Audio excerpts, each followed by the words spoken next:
চাবির সাহায্যে দরজার লকটা খুলেই নব ঘোরায় এক সুবলিষ্ঠ হাত। হাতের রগগুলো তার ফুলে দৃশ্যমান হয়ে আছে। অতি নীরবে সাজানো রুমটায় প্রবেশ করতেই উৎকণ্ঠা মিশ্রিত দৃষ্টি মেলে চোখ বোলায় সম্পূর্ণ রুম জুড়ে। কেউ নেই। ধীর পায়ে আরো কয়েক কদম এগিয়ে আসতেই তার কানে পৌঁছয় কারো নিঃশ্বাসের শব্দ। নীরব রুমটায় সে নিঃশ্বাসের স্বর বেশ স্পষ্ট শোনা যাচ্ছে। নিঃশ্বাসের সেই স্বর অনুসরণ করে সে বিছানার কাছে এসে দাঁড়ায়। অতঃপর হাঁটু গেড়ে বসতেই দেখতে পায় বিছানার নিচে দৃশ্যমান একটা ফ্রগের অংশ। বিছানার চাদর কিছুটা উঠিয়ে নিচের দিকে উকি দিতেই সে দেখতে পায় নিজের প্রিয় মুখখানা। কিন্তু সব সময়ের মতো সেই মুখে আজ মিষ্টি হাসি লেপ্টে নেই। সে মুখ জুড়ে লেপ্টে আছে আতঙ্ক। ফোলা ফোলা চোখ জুড়ে বয়ে চলেছে অবিরত লোনাজল। হিরণকে দেখতে পেয়ে ভয় আরেকটু ভেতরের দিকে চলে যায় সেই ছোট্ট দেহের মালিক। হিরণ ফ্যালফ্যাল চোখ মেলে অবলোকন করে নিচের মেয়ের এই দূরে সরে যাওয়ার চেষ্টা। মুখে কিছু বলতে নিয়েও বলতে পারে না সে। গলার কাছটায় তীক্ষ্ণ ব্যথা অনুভব করে, যেন কোনো কাঁটাতার দিয়ে তার গলা শক্ত করে বেঁধে দেওয়া হয়েছে। মুখে কিছু বলতে না পারলেও নিজের ডান হাতটা মেয়ের দিকে এগিয়ে দিয়ে তাকিয়ে রয় হিরণ। বনি সেই বাড়িয়ে দেওয়া হাতকে অগ্রাহ্য করে প্রতিবাদী গলায় বলে, নো, তুমি কিলার পাপা। হিরণ আরেক দফা বুকের যন্ত্রণা অনুভব করে হেরে যাওয়া গলায় বলে, তুমি ভুল বুঝছো মা। নো পাপা, তুমি ওই আঙ্কেলকে মেরেছিলে। তুমি আঙ্কেলকে শ্যুট করেছো। হিরণ এক্সপ্লেনেশন দেওয়ার মতো করে বলে, না মা, ওইটা ব্যাড আঙ্কেল ছিল, তাই পাপা মেরেছি। তুমি পাপাকে ট্রাস্ট করো না? হিরণের প্রশ্নের পিঠে বনি দ্বিধায় পড়ে যায়। সে এক হাতে চোখের পানি মুছে হিরণের দিকে তাকায়। কোনটা বিশ্বাস করা উচিত তার? যা সে চোখে দেখেছে, না যা তার পাপা বলছে? এটা সত্য যে তার পাপা কখনো কাউকে মারে না, অন্তত বনি কখনো দেখেনি। তাহলে কি সত্যি ওই আঙ্কেলটা ব্যাড ছিল? দ্বিধা সংশয় নিয়ে বনি প্রশ্ন করে। কি করেছে ওই আঙ্কেল? হিরণ একটা স্বস্তির নিঃশ্বাস ছাড়ে।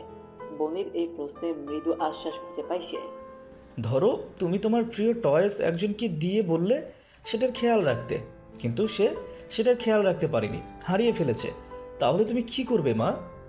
খুব রাগ করব, ওকে খুব হেট করব। এক্স্যাক্টলি। পাপাও তো ওই আঙ্কেলটাকে একটা রেসপন্সিবিলিটি দিয়েছিলাম, পাপার খুব দামি একটা জিনিস দেখে রাখার। কিন্তু ওই আঙ্কেলটা সে জিনিসটা ভালো করে দেখে রাখেনি, যে কারণে জিনিসটা এখন হারিয়ে গেছে, কোথাও খুঁজে পাচ্ছি না। ওই জিনিসটা তোমার অনেক প্রিয়। খুব প্রিয়। আমার থেকেও বেশি প্রিয়। মেয়ের প্রশ্নের পিঠে হিরণ হেসে দেয়। এবার হাসতে হাসতে জবাব দেয়, ঠিক তোমার সমান প্রিয়। বনি মনে মনে কিছুটা নারাজ হয়। কি সেই জিনিসটা যেটার গুরুত্ব তার পাপার লাইফে ঠিক তার সমান? বনির লটকে রাখা মুখ দেখে হিরণ মৃদু হেসে ফের হাত বাড়িয়ে দিয়ে বলে, সোমা, পাপা ওয়েট করছি। একটা শর্ত আছে। কি শর্ত? ওই আঙ্কেলকে তুমি শাস্তি দিয়েছো, এখন ট্রিট করে ঠিক করে দাও। কাউকে মারা খুব খারাপ কাজ, মাম্মা শুনলেও রাগ করবে। বনির কথা শুনে হিরণ খানিক সময় নীরব রয়। ছেলেটা আর বেঁচে আছে বলে তো মনে হয় না। বেঁচে থাকলেও হয়তো তার দেহ এতক্ষণে জিন্দা মাটিতে সমাধি দিতে নিয়ে গিয়েছে এবার। আর হিরণ চায়ও না ছেলেটা বাঁচুক। কিছু দোষ ক্ষমার অযোগ্য হয়। ক্ষমা যতই মহৎ গুণ হোক না কেন, হিরণের দ্বারা ক্ষমা করা সম্ভব না। তবুও সে বনির মন রক্ষার্থে মিথ্যা প্রতিশ্রুতি দিয়ে বলে, আচ্ছা। বনি এবার খুশি হয়। তার ঠোঁটের কোণে হাসি ফুটে ওঠে। ওই আঙ্কেল ঠিক হয়ে গেলে তার পাপা আর কিলার হবে না। এই বিশ্বাস মনে পুষিয়ে বনি দ্রুত ইঁদুরছানার মতো বিছানার নিচ হতে বেরিয়ে আসে। হিরণ মেয়েকে কোলে তুলে বুকের সাথে মিশিয়ে নিতেই একটা স্বস্তি অনুভব করে। মেয়ের চোখে খানিকের ঘৃণা এখনো তার বুকে ছুরির মতো বিঁধে আছে। অন্ধকার কক্ষে মেঝেতে বিছানার সঙ্গে হেলান দিয়ে বসে আছে একজন পুরুষ। সুন্দর দৃষ্টি মেলে তাকিয়ে রয়েছে আধার পানে। ভাই হারানোর করুণ শোক নীরবে পালন করতেই যেন বেশি স্বাচ্ছন্দ্য বোধ করছে সে। মনের মধ্যে জমে আছে অপ্রকাশিত দুঃখ ও প্রশ্নের পাহাড়। কি এমন শক্তি আছে এই জঙ্গি চক্রের কাছে? কোন শক্তি ব্যবহার করে তারা সাধারণ মানুষকে অমানুষে রূপান্তরিত করে? অলৌকিক কোনো শক্তি, কিন্তু তা কি করে সম্ভব? দুর্জয়ের চোখের সামনে ভেসে ওঠে দীপ্তর ছোটবেলার দৃশ্য। সরল হাসির অধিকারী ছেলেটা দুর্জয়ের বিপরীত চরিত্রে ছিল। সবার সঙ্গে মিশতে জানতো, মন খুলে হাসতে জানতো। সেই ছেলেটা কিভাবে অস্ত্র হাতে তুলে নিতে শিখল? ঠিক কোন মন্ত্র পড়ে কানে ফু দেওয়ার পর একটা মানুষের সম্পূর্ণ সত্তা বদলে দেওয়া সম্ভব? এত প্রশ্নের ভিড়ে দুর্জয়ের মস্তিষ্ক যখন চিনচিনে ব্যথা অনুভব করে, ঠিক সেই সময় তার মাথায় আরেকটা প্রশ্ন উঁকি দেয়। আসার পথে জুলফিকার মোস্তফা বলেছেন তিনি নাকি খবর পেয়েছেন যে এই টেরোরিজম রিলেটেড আপডেট পাবলিশ করা ওয়েবসাইটের অ্যাক্সেস নাকি ফিলিস্তিন থেকে দেওয়া হচ্ছে। কথাটা শুনে দুর্জয়ের মস্তিষ্ক আরও ফাঁকা হয়। পরে একজন বোধ সম্পূর্ণ মানুষের পক্ষে এরকম অবান্তর কথা বিশ্বাসযোগ্য মনে হবে না কখনোই। দুর্জয় বিশ্বাস করে না, কারণ এরকম স্টেটমেন্টের পক্ষে কোনো যুক্তিই খাটে না। একটা জাতি যারা কিনা নিজেদের সার্বভৌম এবং ইমানের জন্য লড়াই করে যাচ্ছে অবিরত, তাদের পক্ষে কখনোই সম্ভব না এমন অমানবিক একটা মিশন পরিচালনা করা। আর তাছাড়াও ফিলিস্তিনের অর্থনৈতিক অবস্থাও এখন বেশ নড়বড়ে। ওই দেশে বসবাসরত কোনো নাগরিকের পক্ষেই সম্ভব নয় এমন ব্যয়বহুল একটা মিশন চালিয়ে যাওয়া। মোদ্দা কথা, কোনো লজিকই মেলাতে পারছে না দুর্জয়। একসঙ্গে সুখ, কষ্ট, প্রশ্নের মাঝে রাগও এসে হানা করে দুর্জয়কে। কর্নেল জুবাইর শিকদারের সেই ননসেন্স মার্কা অর্ডারের জন্য আজ এতগুলো হোস্টেজের প্রাণ গেল। দুর্জয় ওনাকে বারবার ওয়ার্ন করেছিল যে এই ইলেকট্রিসিটি কেটে অন্ধকারের ভেতরে প্রবেশ করাটা শোচনীয় হবে না। টেরোরিস্ট এবং হোস্টেজ উভয়ই এতে ভীত হয়ে যাবে। টেরোরিস্টরা হয়তো এলোমেলো ভঙ্গিতে গুলিবর্ষণও করতে পারে। কেবল দুর্জয় নয়, মিটিংয়ে উপস্থিত সকলেই এই বিষয়টা তুলে ধরেছিল, কিন্তু কর্নেল যেন কানে তুলে গুজে রেখেছিল। এতগুলো অফিসারের কথা অগ্রাহ্য করে তিনি নিজের অর্ডারে অটল রইলেন। ফলাফলস্বরূপ এতগুলো প্রাণ ঝরে পড়ল। এর দায়ভার কার? কর্নেল তো কখনোই এই দায়ভার নেবেন না। তিনি কেবল নিজের পদোন্নতির পথ সুগম করতে ব্যস্ত। বুক ফাটা কষ্ট এবং প্রশ্নের ভিড়ে চাপা পড়ে দুর্জয় নিজের দুহাতে মাথার চুল টেনে ধরে। সব অসহ্যকর ঠেকছে তার কাছে। একটাই তো জীবন, তাও এত কঠিন কেন হতে হবে? আধার রাতে টিমটিম আলোয় বিছানার একপাশে উত্তর দিকে পা দিয়ে ঘুমিয়ে আছে একটা জীবন্ত পুতুল। তারই ঠিক পাশে দক্ষিণ দিকে পা দিয়ে শুয়ে আছে এক কেশার্ধ পুরুষ। ঘাড়টা সামান্য ডান পাশে কাত করে নিষ্পাপ পুতুলের মুখশ্রী দেখতে ব্যস্ত সে। তার এই পাপের রাজত্বে ছোট্ট এক টুকরো স্বস্তি বয়ে বেড়ায় এই মুখটা। স্বস্তি পাবে নাই বা কেন? মেয়েটা দেখতে অবিকল নিজের মায়ের মতো হয়েছে, হুবহু কিশোরী বাণীর প্রতিরূপ। যদিও এখন আর বাণীর চেহারায় সেই লাবণ্য নেই। অযত্ন এবং অবহেলায় পুরো চেহারার রূপ বদলে ফেলেছে। আচমকা নিজের বাম পাশে কারো অস্তিত্ব টের পেতেই হিরণ মাথা ঘুরিয়ে সেই পানে তাকায়। সঙ্গে সঙ্গে দেখতে পায় সেই কিশোরী বাণীকে, গায়ে ঢিলে ঢালা টি শার্ট এবং ট্রাউজার, চুলগুলো ব্যাংক স্কার্ট দেওয়া, গোলগাল মুখশ্রী। বোনের মতোই সেও উত্তর দিকে পা দিয়ে শুয়ে আছেন। হিরণ তাকাতেই একগাল হেসে প্রশ্ন করে, বলুন তো আপনি কাকে বেশি ভালোবাসেন, টমবয় বাণীকে নাকি বন্যের মাকে? হিরণ সেই হাসি মাখা মুখের দৃষ্টি স্থির রেখে শান্ত স্বরে জবাব দেয়, সম্পূর্ণ বাণীকেই ভালোবাসি। বাণীর ঠোঁটের কোণে হাসি ফুটে ওঠে। সে ধীরে ধীরে শোয়া থেকে উঠে বসে। নীরবে হিরণের মাথার কাছটায় বসে সামান্য ঝুঁকে তার কপালে পরশ ছোঁয়। হিরণের চোখ বুজে আসে। সে জানে এই সবটা কেবলই তার কল্পনা, কারণ কল্পনাটাকে তো এটা খুব সম্ভব নয়। কল্পনার ভিড়ে হিরণ ফিরে যায় অতীতের পাতায়। তীব্র বর্ষণ এবং গধূলি লগ্নের বিদায় বেলা তখন। এক হাত গাড়ির স্টিয়ারিংয়ে রেখে অপর হাত ফোন কানে চেপে ধরে কথা বলতে ব্যস্ত এক যুবক। গাড়ি এগিয়ে চলেছে সবুজের ঘেরা সিলেট শহরের পাকা সরু পথ ধরে। আচমকা গাড়ির হেডলাইটের আলোয় রাস্তায় কাউকে পড়ে থাকতে দেখে সে, কিন্তু ততক্ষণে ব্রেক কষার মতো অবস্থা আর নেই। তাই বাধ্য হয়ে দ্রুত গতিতে সুকৌশলে স্টিয়ারিং চালিয়ে গাড়ি অন্যদিকে ঘুরিয়ে ফেলে সে। কোনো এক অপরিচিতাকে বাঁচানোর জগ করে গধূলি বেলায় সে যুবকও অ্যাক্সিডেন্টের শিকার হয়। সাদা গাড়িটা এক বিশাল গাছের সঙ্গে ধাক্কা খায়। ব্যাপক ধাক্কায় যুবকের মাথাও বাড়ি খায় স্টিয়ারিংয়ের সঙ্গে, যার ফলস্বরূপ তার নাক দিয়ে গলগলিয়ে বেরিয়ে আসে তরল লাল পদার্থ। চেতনা হারায় সে। জ্ঞান ফিরতেই চোখ মেলে তাকায় সেই যুবক।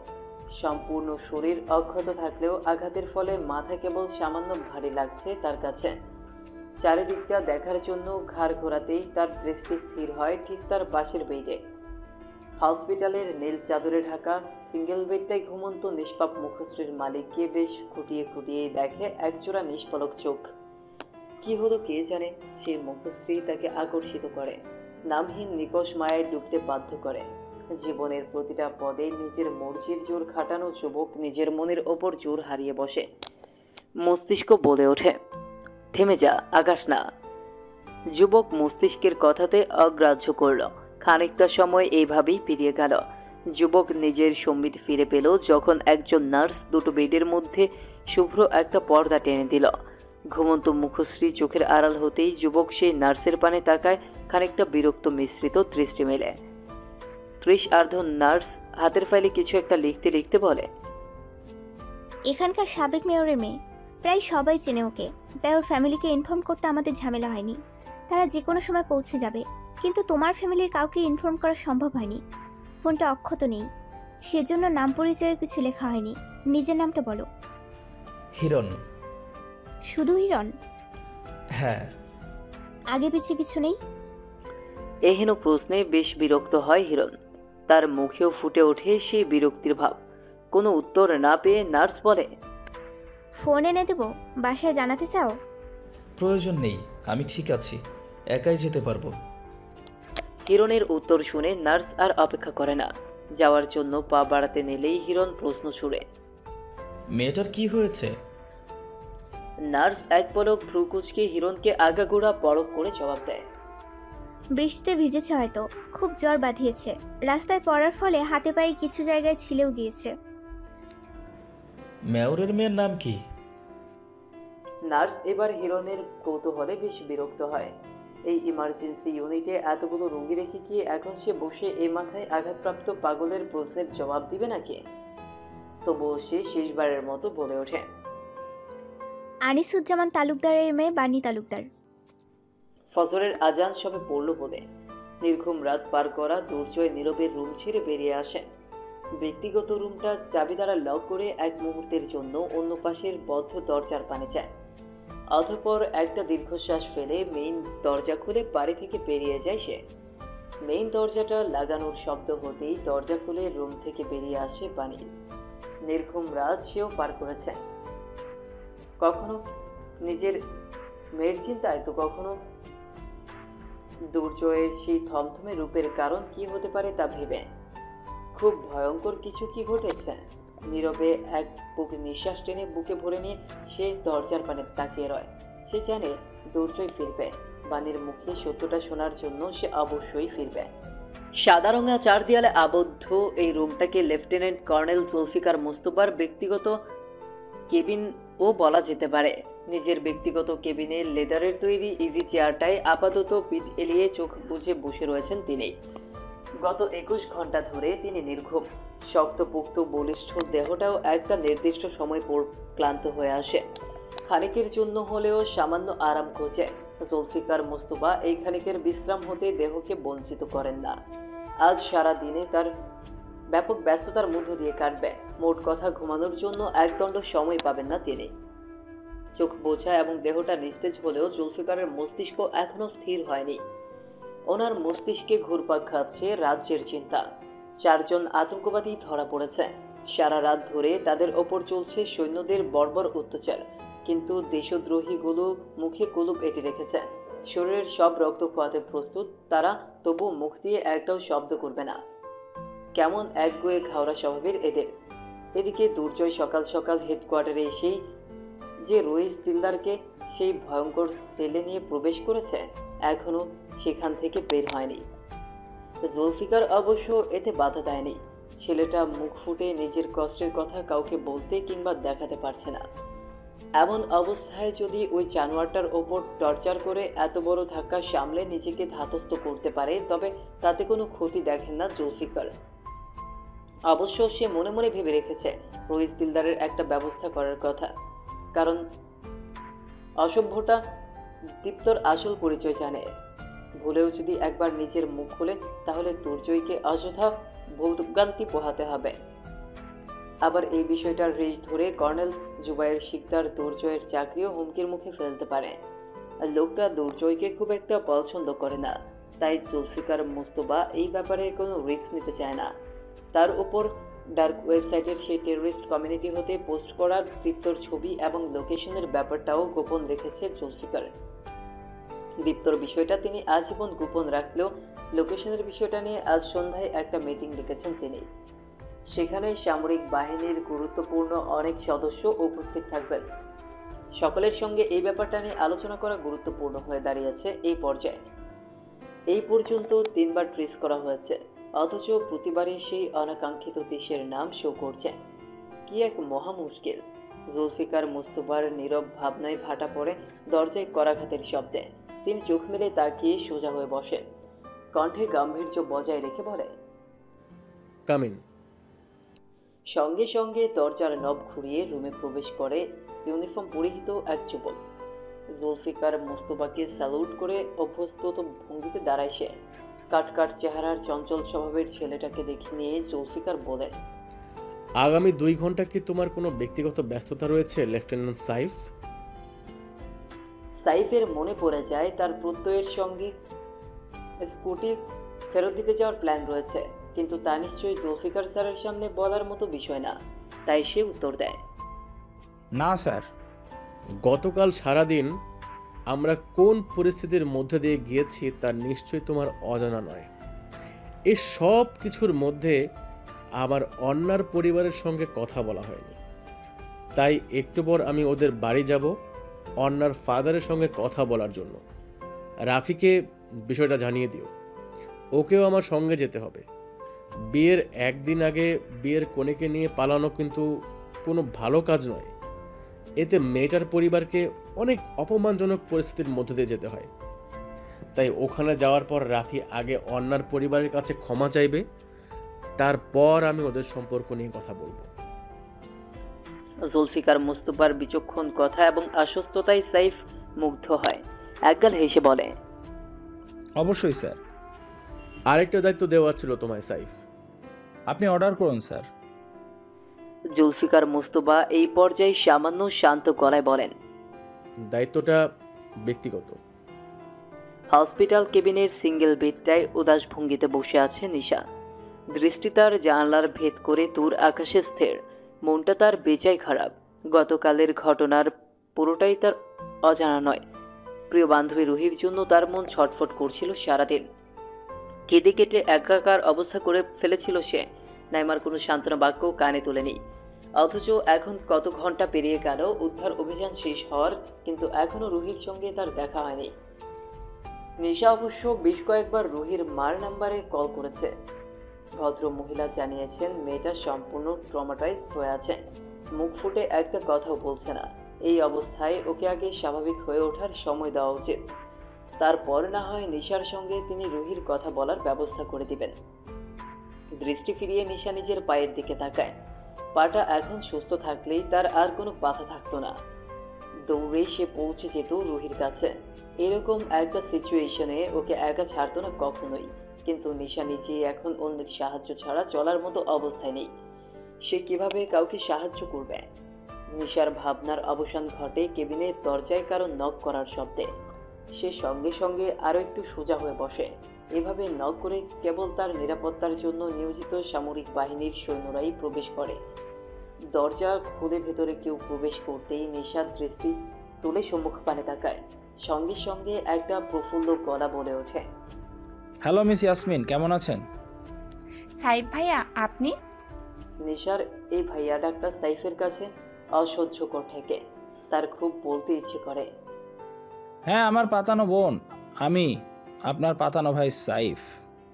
কিন্তু সাইফ তা বলে না, বরং মুখটা সামান্য পাংশে করে বলে, স্যার আমাকে পাঠিয়েছেন আপনাকে বাসায় নিয়ে যাওয়ার জন্য। ওনার হাতে কিছু কাজ আছে, বলেছেন রাতে ফিরবেন। নিশা মুখ কালো করে রয়। আজ তাকে হসপিটাল থেকে ডিসচার্জ করা হবে। হসপিটাল থেকে সে যাবে তার আব্বুর কাছে আর্মি কোয়ার্টারে। এখন থেকে সেখানেই থাকবে সে। তার আব্বু আম্মুর এই দীর্ঘ ঝগড়ায় জয় আব্বুরি হয়েছে। ট্রফি হিসেবে পেয়েছেন নিজের মেয়ে ইয়াসমিন মুস্তফা নিশাকে। হঠাৎ নাইমার এই সিদ্ধান্ত বদলের কারণ নিশা আন্দাজ করতে পারে। হয়তো তার আম্মু গত কয়েকদিনের আতঙ্কবাদীদের ভিড়ে এই ঘটনাগুলোতে ভীত হয়ে পড়েছেন। হয়তো তিনি ভাবছেন যে নিশা সেনা নিরাপত্তার অধীনে বেশি সুরক্ষিত থাকবে। তবুও নাইমার মনে খচখচ করছিল কিছু ব্যাপার নিয়ে। জুলফিকার সারাদিন বলতে গেলে বাইরেই থাকে। নিশাও এখনো সম্পূর্ণ সেরে ওঠেনি। হাঁটাচলা কিংবা বাথরুমে যাওয়া এরকম আরও কিছু বিষয়ের জন্য তার কারো সাহায্যের প্রয়োজন, কিন্তু জুলফিকার সেই বিষয়েরও একটা সমাধান করে দেন। যতদিন না নিশা সম্পূর্ণ সাপোর্ট ছাড়া চলাফেরা করতে পারবে, ততদিন তার দেখাশোনার জন্য হেল্পিং হ্যান্ড হিসেবে একজন নার্স নিযুক্ত থাকবে। এইটুকু শুনে নাইমা আশ্বস্ত হয়, আর টু শব্দও করে না সে। যাকে ঘিরে এত বিবাদ, এত কথা, সেই সব ব্যাপারের কোনো বাদ সাধেনি, কারণ নিশা দুজনকেই ভালোবাসে। জুলফিকার এবং নাইমা দুজনের অনুভূতিকে সম্মান করে সে। পারলে সে নিজেকে দুভাগ করে ফেলে। অতঃপর এক ভাগ থাকবে তার আব্বুর কাছে এবং অন্য ভাগ থাকবে তার আম্মুর কাছে। এতে দুজনের একজনকেও সন্তান ছাড়া থাকার কষ্ট পোহাতে হবে না। নিশার মাঝে মধ্যে খুব ইচ্ছে করে এই দোয়া চাইতে, যেন তার আম্মু আব্বু আবার এক হয়ে যায়, কিন্তু তার বিবেক তখন তাকে বাদ সাধে, কারণ সে খুব ভালো করেই জানে তালাক হয়ে যাওয়ার পর স্বামী স্ত্রী একে অপরের জন্য হারাম হয়ে যায়। দীর্ঘ সময় ভাবনায় ডুবে থাকা নিশাদেরকে পরখ করে সাইফ মনে মনে ভাবে, জীবন কত বিচিত্র। কিছু মানুষ মা বাবা, পরিচয়, পরিবার সব থাকা সত্ত্বেও উদাসীন থাকে, আর অন্যদিকে সাইফের মতো বেহারা কোনো কিছু ছাড়াই কি সুন্দর ভালো থাকছে। এতদূর ভাবতেই সাইফ নিজেকে প্রশ্ন করে, আসলেই আমি ভালো আছি। কোলাহলপূর্ণ গার্লস হোস্টেলের সামনে রাস্তার ওপাশে একটা স্কুটি নিয়ে তার পাশে দাঁড়িয়ে আছে প্রত্যয়। তীক্ষ্ণ দৃষ্টি মেলে সে পরখ করছে হোস্টেলে প্রবেশ করা এবং ভেতর থেকে বেরিয়ে আসা সকল মেয়েগুলোকে। সবাই কেমন কৌতূহলী চোখে প্রত্যয়কে মাথা থেকে পা পর্যন্ত স্ক্যান করছেন। খুবই বিব্রতকর এবং বিরক্তিকর অনুভব করে প্রত্যয়। মেয়েগুলোর কি ঘরে বাপ ভাই নেই নাকি?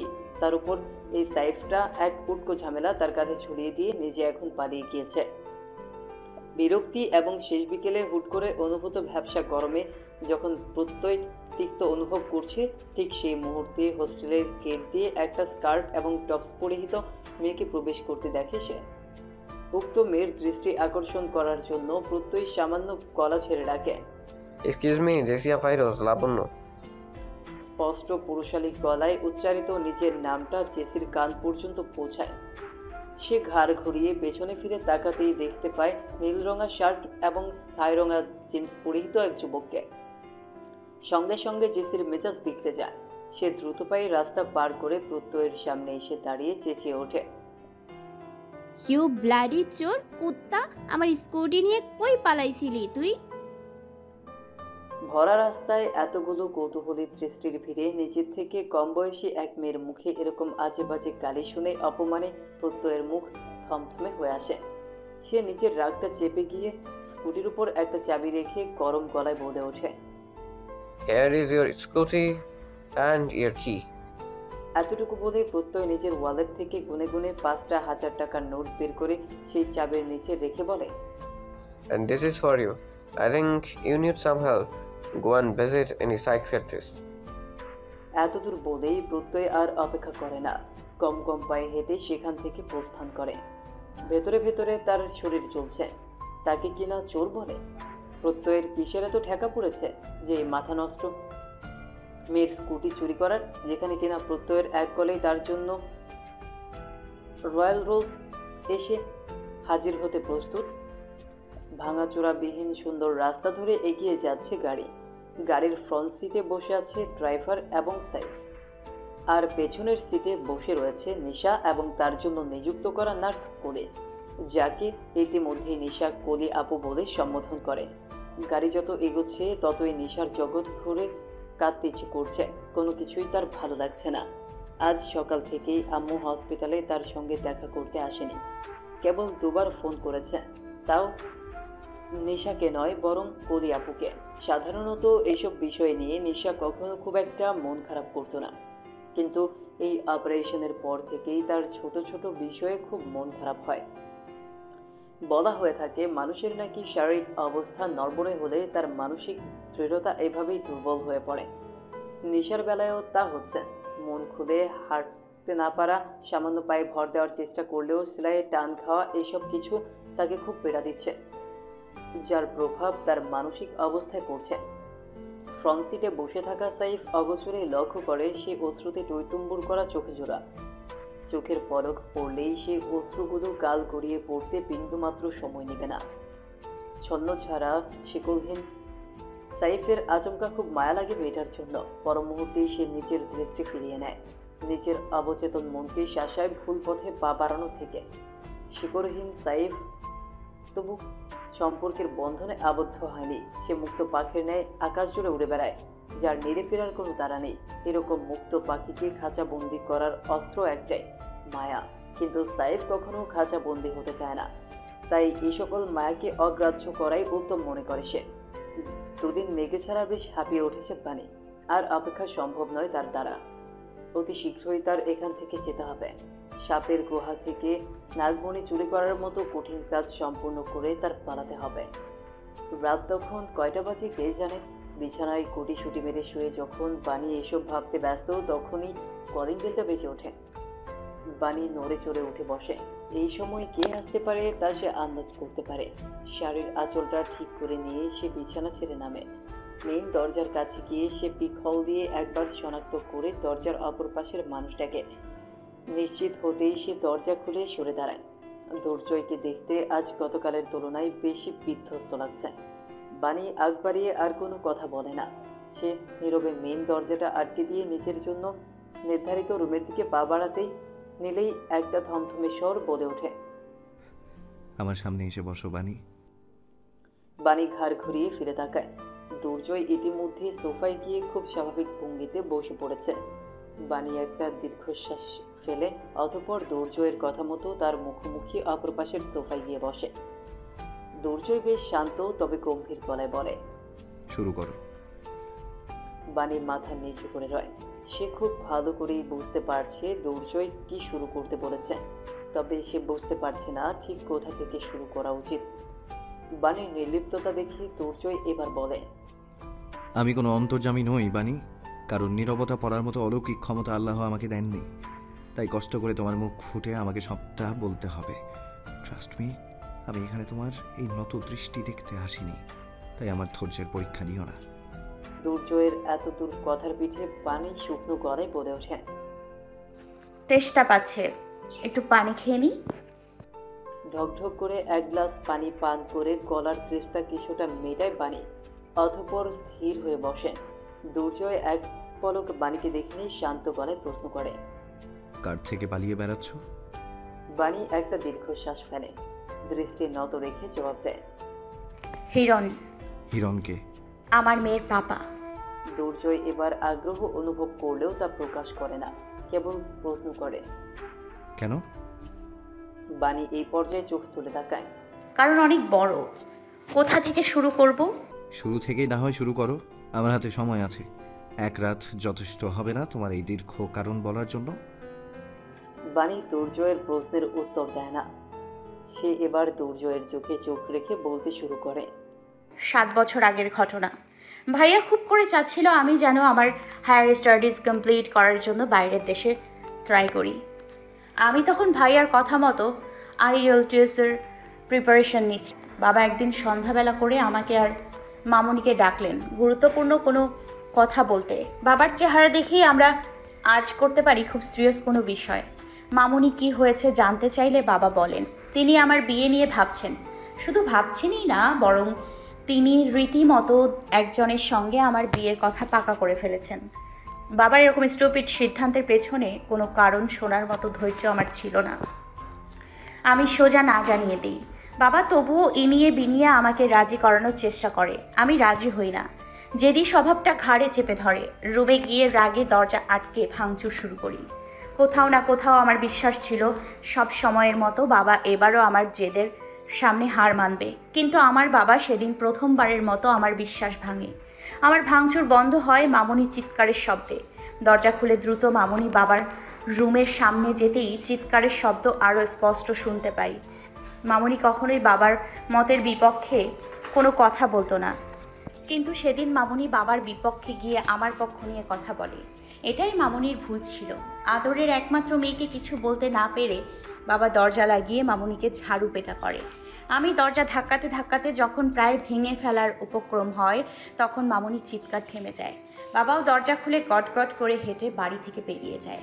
বাবা যখন আমার সামনে দিয়ে যাচ্ছিল আমার মনে হচ্ছিল আমি এই লোককে চিনি না, নিজের বাবাকেই নিজে চিনতে পারছিলাম না। বাবা বের হয়ে যেতেই আমি রুমে ঢুকে দেখি মামুনি ফ্লোরের একপাশে অর্ধ চেতনাহীন অবস্থায় পড়ে আছে। এতটুকু বলতেই বাণীর গলা ফের শুকিয়ে আসে, তবে সে থামে না, দুর্জয়ের চোখে তাকিয়ে বলতে থাকে। বাবা পরের দিন সন্ধ্যায় বাড়ি ফিরে আসে। বাবা ফেরার আগ পর্যন্ত আমরা মা মেয়ে মূর্তির মতো সারাদিন যে যার রুমে পড়েছিলাম। না, আমি লজ্জায় মামুনির সামনে দাঁড়াতে পারছিলাম না। মামুনি আমার সাথে কোনো কথা বলছিল। সেদিন রাতে বাবার এই নতুন রূপের কথা মিশিগানে বসে থাকা ভাইয়াকেও জানাইনি আমরা। কি জানাতাম? মাথা কাজ করছিল না তখন, জানানোর মতো পরিস্থিতি ছিল না। বাবা সন্ধ্যায় বাড়ি ফিরে অদ্ভুত এক কাজ করে, মামুনির কাছে আমার সামনে পা ধরে মাফ চায়। আমাকেও বলে তিনি সেই বিয়ে ভেঙে দিয়ে আমার সামনে আর বিয়ের কথা তুলবে না। জানি না আমার মামুনি কিসে তৈরি, কিন্তু তিনি 1 মাস পেরোতেই বাবার সেই আঘাতের কথা ভুলে যায়, আবার আগের মতো স্বাভাবিক আচরণ শুরু করে। কিন্তু আমি বাবার সেই আচরণের কথা ভুলতে পারিনি। উপরে যতটাই স্বাভাবিক আচরণ করি না কেন, ভেতরে ভেতরে বাবার প্রতি আর সম্মান কিংবা ভালোবাসা অনুভব করতে পারতাম না। তোমার বাবা পরে আর কখনো তোমার সামনে এরকম আচরণ করেছে? দুর্জয়ের প্রশ্ন শুনে বাণী মলিন হাসে, ঠোঁটের কোণে মলিন হাসি বজায় রেখে ঠান্ডা গলায় বলতে থাকে। সেই ঘটনার 1 মাস 15 দিন পরে বাবা হঠাৎ জানায় তিনি কি যেন এক কাজে চট্টগ্রাম যাবেন। আমাকেও সাথে নিয়ে যেতে চাচ্ছিলেন। আমার সবসময়ই সমুদ্রে যাওয়ার খুব ইচ্ছা ছিল, কিন্তু কখনো সুযোগ কিংবা সময় হয়ে ওঠেনি যাওয়ার। ভাইয়া যখন বন্ধুদের সাথে মিলে কক্সবাজার ট্রিপে গেছিল তখন আমার খুব হিংসে হতো। এত ইচ্ছে থাকা সত্ত্বেও সেদিন বাবার প্রস্তাবে আমার মন টানছিল না, মানা করে দেই। সেদিন রাতে মামুনি আমার রুমে আসে, মাথায় তেল দেওয়ার বাহানায় খুব কথা বলেন আমার সঙ্গে। কথায় কথায় এও বলেন যে সেদিন প্রথম বাবা ওনাকে আঘাত করেননি, এর আগেও করেছেন বহুবার। এতটুকু শুনেই আমার বাবার প্রতি খুব ক্ষোভ জন্মায়। ইচ্ছে করছিল থানায় গিয়ে নারী নির্যাতনের মামলা করি, কিন্তু মামুনি আমাকে টেনে নিজের সামনে বসিয়ে খুব অদ্ভুত কথা বলে। এসব থানা পুলিশের নাকি মামুনির সম্মান যাবে, ওনার নাকি এই সংসারে বিন্দুমাত্র অসুবিধা হচ্ছে না। আর বাবাও নাকি শুধুমাত্র খুব রেগে গেলেই মাঝে মধ্যে এরকম গায়ে হাত তোলে। মামুনি আমার অ্যাবিউজার বাবাকে ডিফেন্ড করে আমাকে অনুরোধ করে আমি যেন বাবার সাথে চট্টগ্রাম গিয়ে ঘুরে আসি। তিনি চান না অযথা এসব নিয়ে আবার কোনো কথা কাটাকাটি হোক। আমি সেদিন মামুনির অনুরোধ ফেরাইনি, চট্টগ্রাম যেতে রাজি হই। কিন্তু মনে মনে ঠিক করে রেখেছিলাম একবার মিশিগান পৌঁছাতে পারলে ভাইয়াকে রাজি করিয়ে মামুনিকেও আমাদের কাছে নিয়ে যাব, আর দেশে বাবার কাছে কখনোই ফিরব না। এতদূর বলে বাণী আচমকায় থেমে যায়, দৃষ্টি নত করে আনমনে বলে ওঠে। কে জানতো সেটাই আমার নিজের বাড়িতে শেষ রাত হতে যাচ্ছে, কে জানতো সেটাই আমার মামুনির সাথে শেষ সাক্ষাৎ ছিল। বাণীর আনমনে বলা কথা দুর্জয়ের কানে পৌঁছায়। সে এখনো যথেষ্ট ঠান্ডা আছে, উত্তেজিত হয়নি মোটেও। শান্ত স্বরে প্রশ্ন করে, তারপর? পরের দিন আমি বাবার সাথে চট্টগ্রাম আসি। প্রথম দিন বাবা সারাদিন কাজে ব্যস্ত ছিল বিধায় আমি হোটেলে ঘুমিয়ে সময় পার করি। কিন্তু তার পরের দিন বাবা সারাদিন হাতে সময় রেখে আমাকে নিয়ে ঘুরতে বের হয়। সারাদিন চট্টগ্রাম শহর ঘুরে বিকেলের দিকে খুব ক্লান্ত অনুভব করায় আমি চলন্ত গাড়িতেই ঘুমিয়ে পড়ি। কিন্তু ঘুম যখন ভাঙে তখন আমি আর গাড়িতে ছিলাম না, ছিলাম অপরিচিত কারোর বেডরুমে। ঘুম ভাঙতেই আমি অনুভব করি আমার মাথায় অজানা কোনো কারণে খুব ভারী অনুভব হচ্ছে, কিন্তু সেসব দিক পাত্তা না দিয়ে আমি বাবাকে ডাকতে শুরু করি। রুম থেকে বের হতেই উপলব্ধি করি এটা কোনো সাধারণ বাড়ি নয়, আমাদের বাড়ির থেকেও কয়েক গুণ বড় এবং জৌলসপূর্ণ বাড়ি। আমি ঘুরতে ঘুরতে সিঁড়ি বেয়ে নিচে যেতেই দেখি বাবা সোফায় বসে চায়ের কাপে চুমুক দিচ্ছে। ওনার সঙ্গে আর কেউ নেই। আমি দ্রুত বাবার কাছে গিয়ে প্রশ্ন করি, আমরা কোথায় আছি? বাবা আমার প্রশ্নের তোয়াক্কা না করে আয়েশ করে চায়ে চুমুকটা বসায়। তারপর আমাকে টেনে নিজের পাশে বসিয়ে বলতে শুরু করে নিজের রাজনৈতিক এবং ব্যবসায়িক দুরবস্থার কথা। ব্যবসায় হঠাৎ বিশাল এক লস খেয়ে বাবার আর্থিক অবস্থার তখন করুণ দশা। অপরদিকে ইলেকশন এগিয়ে আসছে, ইলেকশন লড়ার মতো টাকাও বাবার কাছে নেই। এই পরিস্থিতির একটাই সমাধান, আমার বিয়ে। আমি যদি একবার বিয়েতে রাজি হয়ে যাই তাহলে পাত্র বাবাকে গুনে গুনে 10 কোটি টাকা দেবে। সেই সঙ্গে বাবার ইলেকশনে জেতার জন্য আনুষঙ্গিক বা যা খরচ আছে সব সে বহন করবে। বাবার কথা শুনে আমি নির্বাক হয়েছিলাম। নিজেকে মানুষ কম, পণ্য বেশি মনে হচ্ছিল। আমার দাম কত জানো? 10 কোটি টাকা। শেষ বাক্যটা উচ্চারণ করার সময় পানির গলা কাঁপল। দুর্জয়ের স্থির চিত্ত মুখস্মৃতি এবার মৃদু অস্থিরতা লক্ষণীয় হলো। সে উঠে এগিয়ে আসতে চাইল বাণীকে আরেক গ্লাস পানি দেওয়ার জন্য, কিন্তু বাণী তার আগেই বলে ওঠে, ঠিক আছে। বাণীর ইশারা পেতেই দুর্জয় আর নড়ল না, আপন জায়গায় বসে রইল। বাণীর নিজ থেকেই বলতে শুরু করে, আমি রাজি হলাম না বিয়ের জন্য। চিৎকার চেঁচামেচি করলাম শুধু। আমার বাবা বিন্দুমাত্র বিচলিত হয়নি। তিনি আমার সব চিৎকারগুলোকে নীরবে হজম করে নিয়ে উঠে দাঁড়ায়। আমার কাছে এগিয়ে এসে আমার মাথায় হাত রেখে হেসে বলে, তিনি যা করছেন সবার ভালোর জন্য করছেন। আমাদের পুরো পরিবার এতে ভালো থাকবে, ভালো থাকবো আমিও। বাবার প্রতি আমার এতদিনের রাগ আমি আর চেপে রাখতে পারিনি। রাগে ক্রোধে ওনার হাত মাথা থেকে সরিয়ে একটা ফুলদানি তুলে নেই ওনার দিকে ছুঁড়ে মারার জন্য। ছুঁড়েও মারি, কিন্তু উনি নিজেকে বাঁচিয়ে নেয়। এক তিল পরিমাণ রাগ দেখায় না আমার ওপর। দেখাবে কেন? আমি ওনার কাছে তখন সোনার ডিম পাড়া হাঁস। উনি শুধু মুচকি হেসে বলে, আমি না বিয়ে করি কিংবা না করি, এখান থেকে আমাকে সেই অচেনা লোকটার সাথেই থাকতে হবে। কারণ বাবা ইতিমধ্যে টাকার বিনিময়ে আমাকে বিক্রি করে দিয়েছে। সেদিন আমি রাজি হব, যেদিন আমি রাজি হব একমাত্র সেদিনই বিয়ে হবে। এটুকু বলেই উনি আমাকে সেই সম্পূর্ণ অচেনা বাড়িতে অচেনা এক লোকের আয়তায় রেখে চলে যায়। তুমি ওখান থেকে পালানোর চেষ্টা করোনি? দুর্জয়ের কণ্ঠে আগ্রহ নাকি চিন্তা তা ঠিক ঠাউর করতে পারল না বাণী। সে আপাতত অতীতের তীক্ষ্ণ ব্যথাগুলো ফের অনুভব করছে। ব্যথা তোর দৃষ্টি মেলে বলে, করেছি, সঙ্গে সঙ্গে বেরোনোর চেষ্টা করেছি, কিন্তু বের হওয়ার সুযোগ পাইনি। কিছু অপরিচিত মুখ এসে আমাকে ঘিরে ধরে। অনুরোধের সুরে বলতে থাকে ভয় না পেয়ে শান্ত হয়ে বসতে। আমি রাগে উগ্র আচরণ শুরু করি। সামনে যা পাচ্ছিলাম সব ওদের দিকে ছুঁড়ে মারতে শুরু করি। কিছুজন আঘাতপ্রাপ্ত হয়। এসবের মধ্যেই কোথা থেকে এক আহত লোক এসে হঠাৎ আমার ঘাড়ে সূচালো কিছু একটা চেপে ধরে। শরীরের রন্ধ্রে রন্ধ্রে কিছু একটা প্রবেশ করছিল, তা আমি অনুভব করছিলাম, কিন্তু সেই অনুভূতি বেশিক্ষণ টিকে না। চেতনাহীন হয়ে পড়ি। দুর্জয়ের বুকের ভেতর নীরব স্পন্দন চক্র বৃদ্ধি হারে বাড়ে ক্রমশ। দম আটকে সে বাণীর পানে চেয়ে থাকে। বাণী চুপ রইল ক্ষণকাল, অতঃপর বলতে শুরু করে, যখন জ্ঞান ফেরে তখন গভীর রাত্রি। অন্ধকারের মধ্যেও আবার আমি নিজেকে সেই একই বেডরুমে খুঁজে পাই। চেতনানাশক ঔষধের প্রভাবে কিনা জানা নেই, তবে শরীরে তখন বিন্দুমাত্র বল খুঁজে পাচ্ছিলাম না। না পাচ্ছিলাম কিছু বলার শক্তি। কোনো মতে বিছানায় উঠে বসি। তখন এই রুমের দরজা খুলে অন্ধকারের মধ্যে কেউ একজন রুমে প্রবেশ করে। সে কে তা জানার প্রয়োজন বোধ করি না আমি। শুধু অন্ধকারে হাতের কাছে বালিশটা তার দিকে ছুঁড়ে মারি। কোনো লাভই হয় না। কেউ একজনটা এগিয়ে এসে বিছানায় আমার মুখোমুখি বসে। মানুষটার উপস্থিতি আমাকে অস্বস্তি দিচ্ছিল, তবুও আমি সাহস করে তার হাত খামচে ধরি। নখের আঁচড়ে রক্ত বের করে আনি। গলায় মৃদু বল জুগিয়ে জানতে চাই সে কে। এক হিম শীতল পুরুষালী গলা জবাব দেয়, হিরণ। নিজের নামটুকু বলেই উনি একটা লাইটার জেলে ধরে আমার মুখের কাছে। অন্ধকারচ্ছন্ন রুমে সেই মৃদু উষ্ণ আলোয় আমি নিজের জীবনের অভিশাপের মুখ দর্শন করি প্রথমবারের মতো।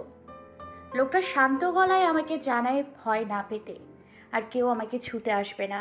যেই লোকটা আমাকে সেই চেতনানাশক ঔষধ ইনজেক্ট করেছিল তাকে মৃত্যু উপহার দিয়ে এসছে।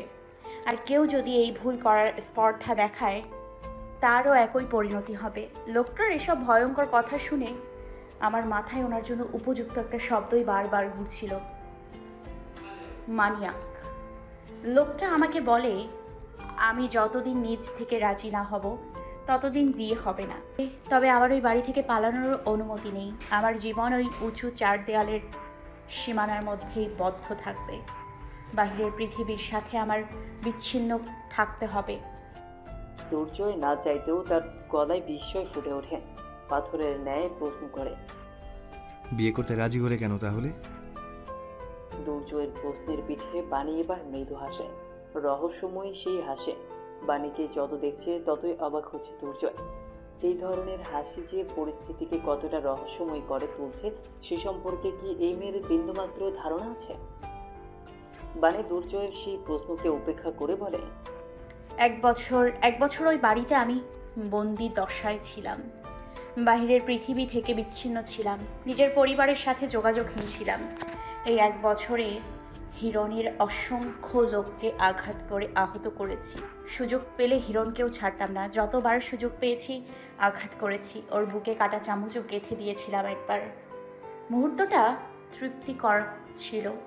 এই 1 বছরে আমার জীবনের কন্ট্রোল আমার হাতে না থাকলেও একটা জিনিসের কন্ট্রোল আমার হাতে ছিল, সেটা হলো হিরণকে বিয়ে করতে মত দেয়া।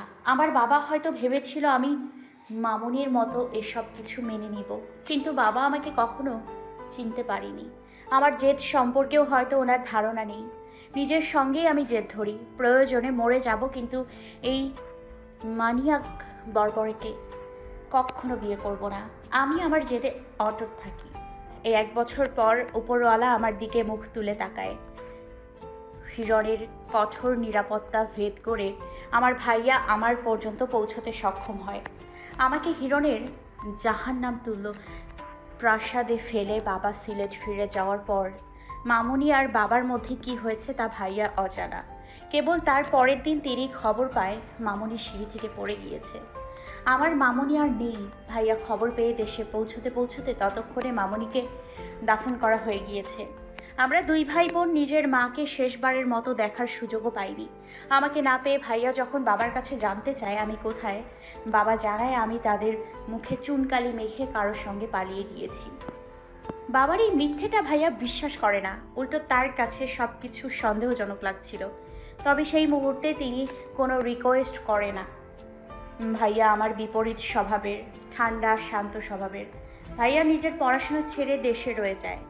বাবার ব্যবসা সামলানোর নাম করে বাবার উপর নজর রাখে। 10 মাস পর আমার তথ্য পেতে সক্ষম হয়। আমি কোথায় আছি জানতে পেরে 2 মাস ওত পেতেছিল আমাকে উদ্ধার করার জন্য। সুযোগ পেতেই ভাইয়া সবার চোখ ফাঁকি দিয়ে আমার কাছে পৌঁছায়। হিরণের গার্ডদের চোখে ধুলো ছুঁড়ে আমাকে নিয়ে পালায়। দুর্জয় বাণীর কথায় এতটাই ডুবে গিয়েছে যে বাণী পালাতে সক্ষম হয়েছিল শুনে আনন্দে সে স্বস্তির নিঃশ্বাস ছাড়ে। তবে তা দীর্ঘস্থায়ী হয় না। বাণী বলে ওঠে, কিন্তু সেটাই আমাদের সব থেকে বড় ভুল ছিল। 24 ঘন্টাও পালিয়ে থাকতে সক্ষম হইনি আমরা। ভাইয়া আমাকে নিয়ে দেশ ছেড়ে পালাতে চেয়েছিল, কিন্তু চট্টগ্রাম শহর ছাড়ার আগেই হিরণের লোকেরা আমাদের ধরে ফেলে, ফের নিয়ে যায় হিরণের ওই পাপেশ প্রাসাদে। ভাইয়ার এই দুঃসাহস হিরণের ক্ষোভের কারণ হয়। ক্ষোভে অন্ধকার হয়েও ভাইয়াকে বাড়ির পেছনের ওই শিমুল গাছের সাথে বেঁধে রাখে। ভাইয়াকে মারতে মারতে ওরা রক্তাক্ত করে ফেলেছিল। আঘাত করে যখন ক্ষান্ত হয়নি তখন হিরণ। এত দূর বলে বাণী আর কথা বলতে পারে না। চোখ বুঝে জোরে একটা নিঃশ্বাস টেনে নেয়। গাল গড়িয়ে পড়ে তার অশ্রুজল। কাপা গলায় বলে, আমার চোখের সামনে আমার ভাইকে খুন করে হিরণ। ওর হাতে আমার ভাইয়ার খুনের রক্ত লেগে আছে। দুর্জয়ের মস্তিষ্ক ফাঁকা হয়ে আসে। তার আর কিছু শুনতে ইচ্ছে করছে না। গতকাল থেকে তার মস্তিষ্ক একের পর এক ধাক্কা সামলে ক্লান্ত হয়ে পড়েছে। মানসিকভাবে বিপর্যস্ত অনুভব করছে সে। আচ্ছা, যে অতীতের গল্প শুনতে গিয়ে সে অসুস্থ অনুভব করছে, সেই অতীতের ভার তার সামনে বসা এই মেয়েটা কিভাবে বয়ে বেড়াচ্ছে? দুর্জয় আর সোজা হয়ে বসে থাকার শক্তি খুঁজে পাচ্ছে না। শরীরটা অসাড় হয়ে আসে তার। সঙ্গে সঙ্গেই দুর্জয় নিজের নীতি ভেঙে একটা কাজ করে। কঠিন চিত্তের খোলস ছেড়ে সোফায় পিঠটা এলিয়ে চোখ বুঝে ফেলে সে। নিজের দুর্বল হয়ে পড়াটা সামনে বসে থাকা নারীর সামনে প্রকাশ করে নিজের অজান্তেই। বাণী অশ্রুসিক্ত দৃষ্টি মেলে নীরবে দেখে সেই দৃশ্য। নিস্তব্ধ পরিবেশের নীরবতা ভেঙে মলিন গলায় বলে ওঠে, আমার শেষ আশ্রয়স্থল সায়ান্ন তালুকদারের লাশের ওপর পড়ে কাঁদছিলাম আমি। ভাইয়ার রক্ত আমার শরীর জুড়ে লেপ্টে ছিল, কিন্তু আমি অভাগী। নিজের ভাইয়ের মৃত্যু শোক পালনেরও সুযোগ পেলাম না আমি। ভাইয়ার লাশের ওপর থেকে আমাকে টেনে হিচড়ে নিয়ে যায় হিরণ, নিজের ব্যক্তিগত বেডরুমে টেনে নিয়ে যায়। পালানোর শক্তি শুধু আমার ভাই পায়নি, সেই রাতে আমিও পেয়েছি। হিরণের ভয়ঙ্কর রূপের সঙ্গে সাক্ষাৎ হয়েছে সেই রাতে। He destroyed me mentally and physically. বন্ধু যাকে নিজের পাপা বলে চেনে, সে আমার রেপিস্ট। আমার ভাইয়ের খুনি ও বন্নির পাপা হতে পেরেছে, কিন্তু আমার স্বামী হতে পারেনি। সোফায় হেলান দিয়ে চোখ বুঝে রাখা দুর্জয়ের মধ্যে বিন্দুমাত্র হেলদোল দেখা গেল না। কেবল ক্ষীণ গলায় প্রশ্ন করে, Did he did that to you again? বাণীর পা ঝুলিয়ে সোফায় সোজা হয়ে বসে থাকতে ভালো লাগছিল না।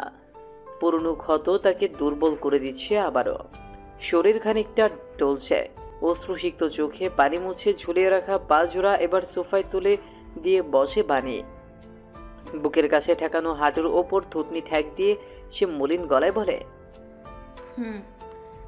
দুর্জয় এবার চোখ মেলে তাকায়, তবে সোজা হয়ে উঠে বসে না। নিজের থেকে ঠিক কয়েক হাত দূরের সোফাটিতে বসে থাকা নিজের মায়ের শাড়ি পরিহিতা নারীকে দেখে সে পলক। ভারী অমাবস্যার মতো এই নারীর জীবন, জ্যোৎস্নার ছিটে ফুটেও নেই যে জীবনে। বাণীর চোখ এড়ায় না দুর্জয়ের দৃষ্টি। সেও কিছুকাল দুর্জয়ের পানে চেয়ে রয়, অতঃপর রোড়ো গলায় আবারও বলতে শুরু করে অতীত কথা। ভাইয়ার মৃত্যুর 6 বছর পর আমি দ্বিতীয়বারের মতো আবার পালাই, তবে এবার সঙ্গে করে বন্নিকে নিয়ে। আমি জানতাম কখনো না কখনো আমি হিরণের কাছে ধরা পড়ব, তবু আমি ওই জীবন থেকে মুক্তি লাভের লোভে সুযোগটা হাতছাড়া করি না। সকল গার্ডদের মনোযোগ আকর্ষণ করে আমি পালাই। সবাই তখন আমার পিছু নেয়। বাড়িতে নিরাপত্তা ব্যবস্থা নিয়ে বাড়াবাড়ি সিচুয়েশনটা কমে আসে। ওই পাপের রাজত্বে আমি একজন বড় আপুর মতো শুভাকাঙ্ক্ষী পেয়েছিলাম, আফিফা আপা। উনি আমার পালানোর প্ল্যান সম্পর্কে জানতো। উনি নিজেও এই প্ল্যানের শরিক ছিলেন। বাড়ির নিরাপত্তা ব্যবস্থা কিছুটা দুর্বল হতেই উনি সেই সুযোগে বন্নিকে নিয়ে ওই বাড়ি থেকে পালায়। কথা ছিল আপার ভাইয়ের বাসা থেকে আমি বন্নিকে পিক করে এই শহর ছেড়ে পালাবো, কিন্তু পথিমধ্যে তোমার গাড়ির সঙ্গে আমার অ্যাক্সিডেন্ট হয়।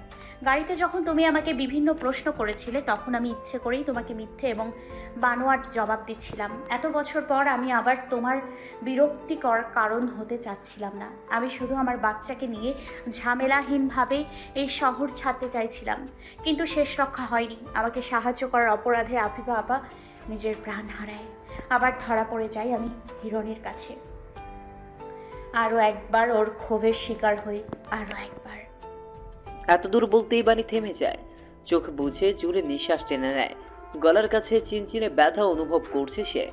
দুর্জয় পুরো দৃশ্যটা দেখে, কিন্তু কিচ্ছু বলে না। সে বাণীকে এই মুহূর্তে থামাতে চাইছে না। মেয়েটা প্রথমবারের মতো এই সুযোগ পেয়েছে বলে হালকা হয়ে নিক। দুর্জয় না হয় নীরবে শুয়ে গেল এই মানসিক যন্ত্রণা। তার এই ক্ষণিকের মানসিক যন্ত্রণা নিশ্চয়ই বাণীর লালিত 7 বছরের শারীরিক এবং মানসিক যন্ত্রণার থেকে বড় নয়। বাণী আবার বলতে থাকে, সেই রাতে ঝড়ের তাণ্ডব মাথায় নিয়ে আমি ওই অভিশপ্ত ব্যাকইয়ার্ডে যাই, যেখানে আমার ভাইয়া খুন হয়েছিল। শিমুল গাছটার নিচে গিয়ে মাটি আঁকড়ে ঝড় সহে নেই। মাটিতে মাথা রাখার পর মনে হচ্ছিল ভাইয়ার কোলে মাথা রেখেছি। ভাইয়া হাত বুলিয়ে দিচ্ছে। সারা রাত বৃষ্টিতে ভেজার ফলস্বরূপ অসুস্থ হয়ে পড়ি। সিরিয়াস অবস্থা হয়ে যাওয়ায় হিরণ আমাকে হসপিটালে অ্যাডমিট করাতে বাধ্য হয়। আমি সুযোগ বুঝে তৃতীয়বারের মতো পালাই, তবে এবার সম্পূর্ণ একা। বন্নি কোথায়? ও নিজের বাবার আসল রূপ সম্পর্কে জানে? বন্নি হিরণের কাছে আছে, কিন্তু বেশি দিন থাকবে না। আমি আমার মেয়েকে নিজের কাছে নিয়ে আসব, এখান থেকে অনেক দূরে চলে যাব। আর রইল বর্ণির হিরণ সম্পর্কে জানার ব্যাপারে। তাহলে ওর কাছে ওর পাপা হিরো, সিনেমাগুলোর হিরোর মতো মনে করে ও নিজের পাপাকে। আমিও কখনো ওর সেই ধারণা পরিবর্তন করিনি। আমার মেয়ে এখনো খুব ছোট।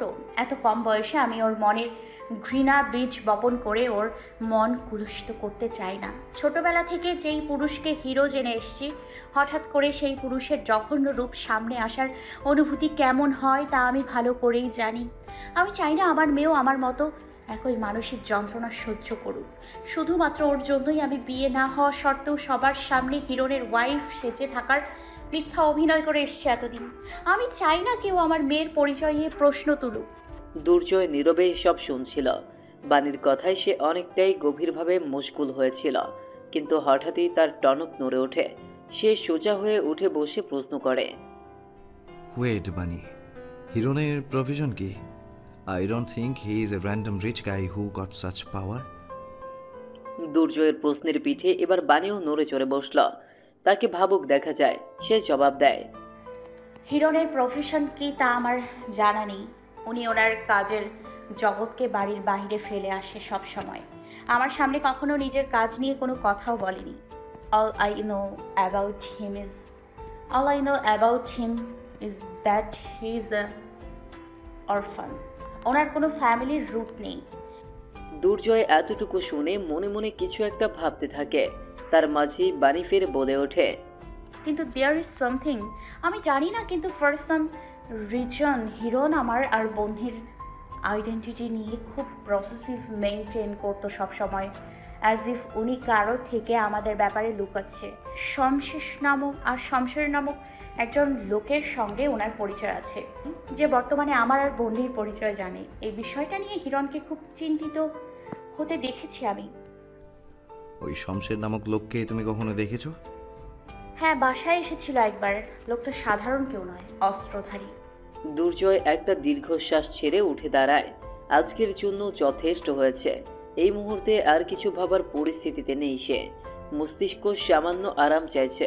দুর্জয়কে উঠে দাঁড়াতে দেখে বাণী হাঁটু থেকে মাথা তুলে প্রশ্ন করে, তুমি কি বিরক্ত বোধ করছো? বাণীর প্রশ্নের কারণটা দুর্জয় ভালো করেই জানে।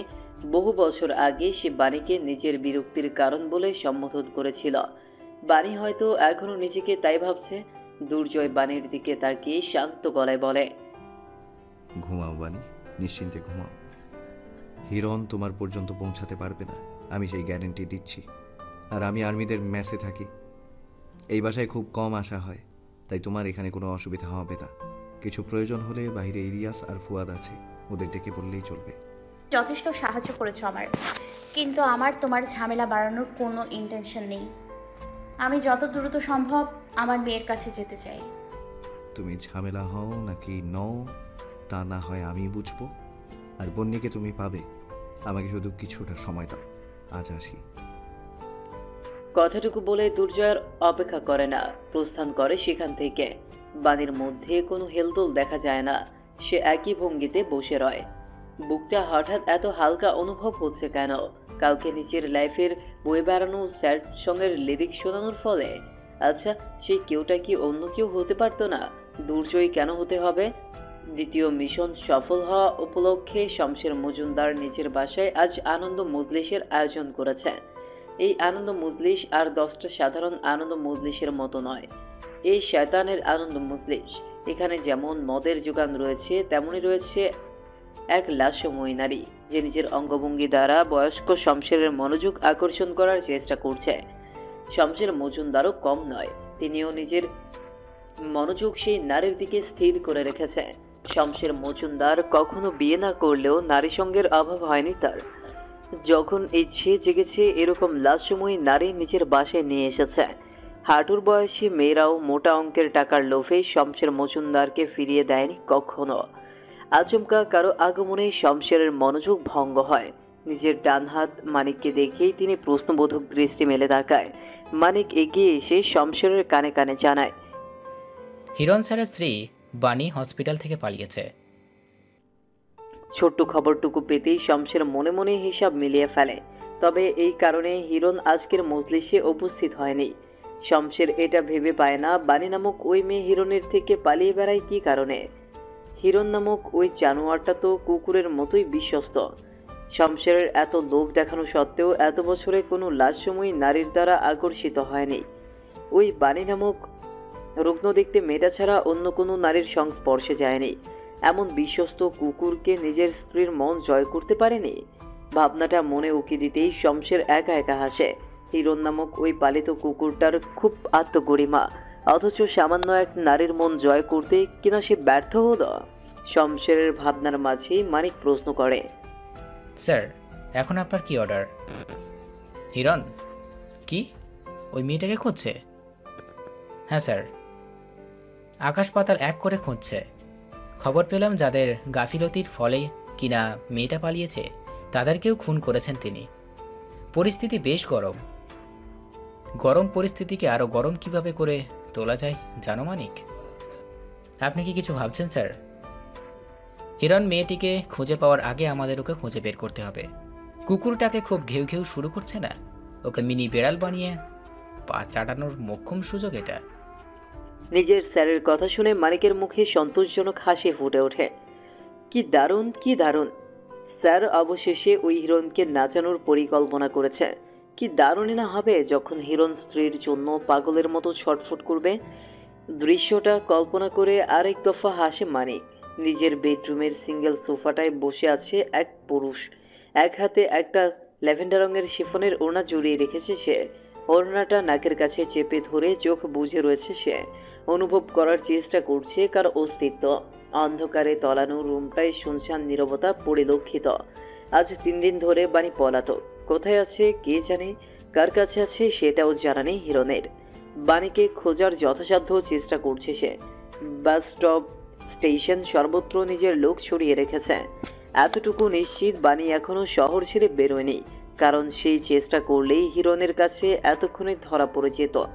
হিরণ একটা তপ্ত নিঃশ্বাস ছেড়ে বলে ওঠে, দিন শেষে যেহেতু আমার কাছেই ফিরবে, তাহলে অযথাই লুকোচুরি খেলে কি মজা পাও বানি? আমার ভুলের জন্য আর কোনো শাস্তি খুঁজে পাওনি তুমি? খুব পুরাচ্ছ আমাকে। দরজা খোলার শব্দ পেতেই হিরণ ঘাড় ঘুরিয়ে দরজার দিকে তাকায়। দরজাটা খুলে যেতেই বাহিরের আলোয় রুমটা কিঞ্চিত আলোকিত হয়ে ওঠে। সেই আলোয় হিরণ দরজার সামনে বনিকে দেখতে পায়। এক হাতে একটা স্পাইডারম্যানের সফট টয় ধরে মুখ লটকে দাঁড়িয়ে আছে সে। হিরণ মৃদু হেসে নরম গলায় ডাকে, আসো মা। বনি মুখ লড়তেই তার পাপার কাছে এগিয়ে যায়। হিরণ মেয়েকে টেনে নিজের কোলে বসায়। এক হাতে মেয়ের এলোমেলো চুলগুলো গুছিয়ে দিতে দিতে প্রশ্ন করে, ঘুম আসছে না? বনি মাথা নেড়ে না বলে। হিরণ ফের হেসে প্রশ্ন করে, কি করলে আমার প্রিন্সেসের ঘুম আসবে শুনি? বনি কিছুক্ষণ চোখ শুরু করে কিছু একটা ভাবে, অতঃপর বলে ওঠে, আমি একটা মুভি দেখেছি পাপা। ওইখানে একটা আমার সমান বয় ছিল। ওকে ওর পাপা গান গেয়ে ঘুম পাড়িয়ে দিত। তুমিও আমার জন্য গান গাইবে? মেয়ের অদ্ভুত আবদারে হিরণ অপ্রস্তুত হয়ে বলে, এসব গান টান তার কখনোই শোনা হয় না। তার গলাও গান গাওয়ার মতো না। কি গান গাইবে সে? গানের কথা ভাবতে গিয়েই হিরণের মনে পড়ে যায় বাণীর কথা। আনিসুজ্জামান তালুকদারের কাছে সে শুনেছিল বাণী গান গাইতে খুব পছন্দ করে। ছোটবেলায় শিল্পকলা একাডেমিতে হতে গান গাওয়া শিখেছিল। পরে কি হয়েছে কে জানে, হুট করেই বাণী গান ছেড়ে দিল। আর কখনো কেউ তাকে গাইতে শোনেনি। তবে হিরণের সেই সৌভাগ্য হয়েছে, আনিসুজ্জামানের বাড়ি থেকে বাণীর গাওয়া বেশ কিছু ট্যাব রেকর্ডার নিজের সংগ্রহে রেখেছে সে। মাঝে মধ্যেই তা শোনা হয়। সেখান থেকেই একটা গানের কিছু চরণ তার মনে আছে। মেয়ের আবদার রাখতে নিজের বেসুরু গলায় সেই লাইনগুলো গাওয়া শুরু করে হিরণ। तू जो जुदा हो गई तेरी सादा खो गई देख ले फिर जिंदगी हाँ क्या से क्या हो गई जब तो बिछड़ी हूँ रब से कहते हूँ कितना सुना है तेरा जहान फिरता रहूँ दर बदर मिलता नहीं तेरा निशान हो के जुदा कब में जिया तू है कहा मैं है कहा। নিজের পাপার বেসুরো গান শুনতে শুনতে বনি পানির ওড়নাটা টেনে নিজের গায়ে জড়িয়ে নেয়। অতঃপর হিরণের বুকে গুটি সুটি মেরে বলে, I am missing mamma. I'm missing her more. হসপিটালের সিঙ্গেল বেড ছেড়ে এতদিন পর হাত পা মেলে শোয়ার মতো বিশাল বিছানা পেয়ে নিশার ঘুম গভীর হওয়ার কথা ছিল। কিন্তু গতকাল সারা রাত সে ছটফট করে কাটিয়েছে। এক তিল পরিমাণ ঘুম তার দু চোখের পাতায় নামেনি। যতবার চোখ বুঝে ঘুমানোর চেষ্টা করেছে ততবার আম্মুর কথা মনে পড়েছে তার। এ এক অদ্ভুত লীলা খেলা। এতদিন যখন নাইমার কাছে ছিল তখন জুলফিকার তথা নিজের আব্বুকে খুব মিস করত নিশা। আব্বুর কথা ভাবলেই মায়া লাগতো তার। আর এখন আব্বুর কাছে এসে আম্মুর জন্য মন পুড়ছে তার। এই কমপ্লিকেটেড অনুভূতি থেকে নিশা কিছুটা নিস্তার পেত যদি নিশা তার আম্মু আব্বুর সাথে একসঙ্গে থাকার সুযোগ পেত, কিন্তু সেই সুযোগ এই ইহজন্মে পাওয়ার কোনো সুযোগ নেই। বারান্দায় একটা চেয়ারে বসে মিঠে রোদ গায়ে মেখে এসব আকাশ কুসুম ভাবতে ব্যস্ত ছিল নিশা। হঠাৎ হাতের ফোনের নোটিফিকেশনের টুংটাং আওয়াজ হতেই সে দ্রুত গতিতে ফোনের স্ক্রিনের পানে যায়। অতঃপর সিম কোম্পানির ইন্টারনেট অফারের অপ্রয়োজনীয় মেসেজটা দেখে একটা দীর্ঘশ্বাস ফেলে সে। সকাল থেকে বার কয়েক রুহির নাম্বার ডায়াল করেছে নিশা। মেয়েটার নাম্বার আনরিচেবল বলছে। রুহির আম্মু আব্বুর নাম্বারেও বার কয়েক কল করেছে, কিন্তু ওনারাও ফোন রিসিভ করছেন না। মেয়েটাকে ঘিরে তার চিন্তার শেষ নেই। খুব কাছের একজন ক্লাসমেটের কাছে সে ওই ভয়ঙ্কর দিনের কিছুটা বিবরণ শুনেছে। সেই বিবরণের উল্লেখ ছিল যে রুহি নাকি কোনো এক আতঙ্কবাদীর সঙ্গে পূর্ব পরিচিত ছিল। খুব সম্ভবত তাদের মধ্যে কোনো প্রেম ঘটিত সম্পর্কও ছিল। নিশা প্রথমে এটা বিশ্বাস করতে চায়নি, কিন্তু সেই ক্লাসমেট জানায় তারা স্বচক্ষে দেখেছে। রুহির ওই আতঙ্কবাদীর সঙ্গে জড়িত থাকা দেখে ক্লাসের সকলেই তার প্রতি তিক্ত অনুভূতি কাজ করছে। কেবল এক অজানা কারণে কেউ মুখ ফুটে সে বিষয়ে আর কিছু বলছে না। রুহি বর্তমানে কী অবস্থায় আছে তা আল্লাহ কেবল ভালো জানে, কিন্তু নিশা জানে তার বেস্ট ফ্রেন্ড ভালো নেই। ওর জীবন যে খুব দুর্বিষহ কাটছে তা সে খুব আন্দাজ করতে পারছে। আর রুহির কথা মনে পড়তেই নিশা ফেসবুকে লগ ইন করে। অতঃপর রুহির আইডি সার্চ করে প্রবেশ করে। রুহির হাস্যোজ্জ্বল ছবিগুলো দেখতে দেখতে ভাবে, এই হাসি কি আর কখনো দেখতে পাবে সে? নিশার উদাস মনে আরো কালো মেঘের আনাগোনা শুরু হয়। সে রুহির আইডি থেকে বের হতেই নিউজ ফিডে পিপল মেনুতে একটা আইডি দেখে থমকে যায়। তানজিদ সাইফ। নিশা আইডিটায় প্রপোজ করে সর্বপ্রথম অদ্ভুত লোকটার প্রোফাইল পিকচার বড় বড় চোখ মেলে দেখে। জঙ্গলি প্রিন্টের টি শার্ট পরিহিত লোকটা জঙ্গলি এক জায়গায় গলায় কালো সবুজের মাঝামাঝি রঙের একটা জঙ্গি সাপ পেঁচিয়ে দাঁড়িয়ে আছে। মুখে তার ফকফকা 32 দাঁতের হাসি ঝুলে আছে। নিশার অবচেতন মন বলে ওঠে,